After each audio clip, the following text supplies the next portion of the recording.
të ulur në një tavolinë me burra që luajnë letra në një kazino të errët, të veshur me xhaketa të kuqe lëkure me shqiponjën e zezë të flamurit të Shqipërisë, janë mizaskenat që shoqërojnë këngën Polar Opposites të reperit kanadez Drake. Burri që shihet duke qeshur dhe biseduar me reperin e famshëm në videon e publikuar në vitin 2023 është Hamdi Lataj me origjinë nga Kosova. Një hetim i rrjetit të raportimit të krimit të organizuar dhe korrupsionit hedh dritë jo vetëm mbi jetën luksoze të 62 vjeçarit në Toronto, por edhe mbi përfshirjen e tij në aktivitete kriminale. Hamdi Lataj u dënua në SBA për tentativë grabitje bankash, ndërsa emri i tij përfshihet në listën e personave të dyshuar si të përfshirë në trafik droge.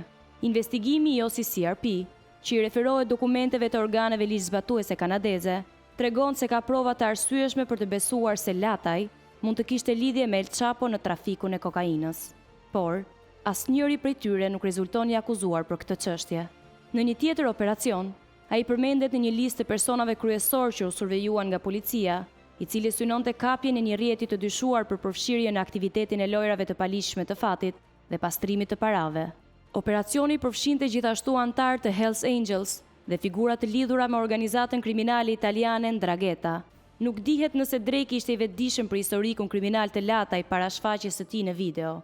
Asnjëri prej tyre nuk i përgjigj mesazheve, thirrjeve telefonike dhe letrave të dorëzuara personalisht që kërkonin koment. Në një rast ku arti imiton jetën, ekipi i produksionit të Drake ndoshta padashje ka zgjedhur një ish të dënuar të vërtet në videoklipin Polar Opposites.